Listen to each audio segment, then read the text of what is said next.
melakukan penilaian, kita harus menyiapkan penyiapan instrumen penilaian ya. Penilaian pembelajaran mencakup penilaian pertumbuhan dan perkembangan anak, penilaian pertumbuhan erat kaitannya dengan pertambahan kuantitas secara fisik.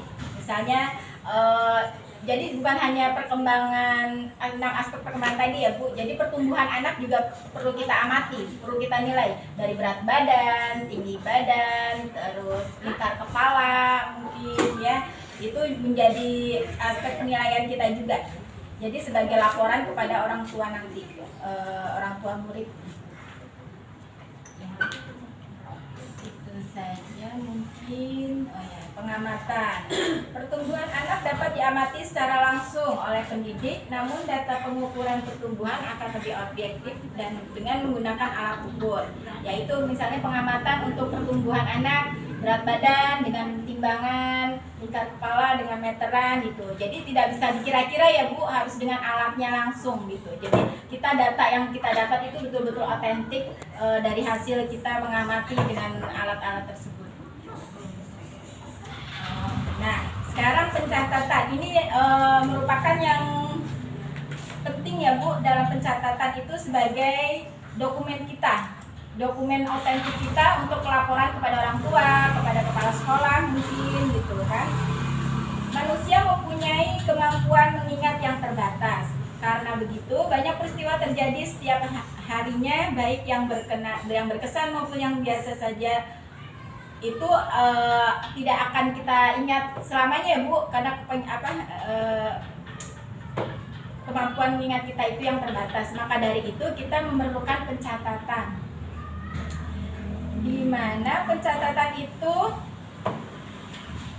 kita ada tekniknya Bu, apalagi di satuan PAUD ya teman-teman.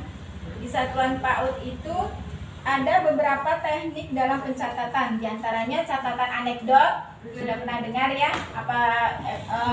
Harusnya emang sudah ada gitu. Catatan anekdot, catatan penilaian checklist, dan catatan hasil karya. Jadi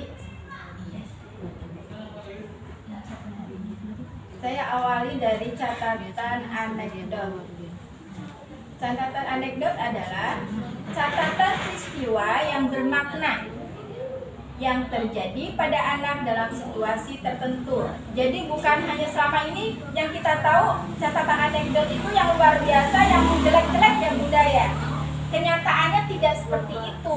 Jadi yang baik, yang bagus, yang sesuai dengan aspek perkembangan anak itu, sesuai RPPH itu juga merupakan catatan anekdot. Kalau dulu setahu saya sebelum belajar, anekdot itu yang jelek-jelek. Wah, anak yang mukul nih. Wah, anak yang susah dibilangin, yang nyelakain teman, itu yang baru ditulis. Ternyata tidak. Ya, jadi semua peristiwa yang bermakna yang terjadi pada anak gitu, itu merupakan catatan anekdot kita gitu ya. Kita tulis gitu. Seperti ini contohnya, saya sudah bikin catatan anekdot. Misal Akbar di ruang kelas pada jam 8. Dia bisa belajar sesuai dengan RPPH, aspek perkembangan yang saya ini kan dia mampu, itu juga termasuk anekdot, bisa jadi catatan ya Ibu-ibu. Jadi mohon maaf karena nggak ada infokus, jadi ya, jadi ada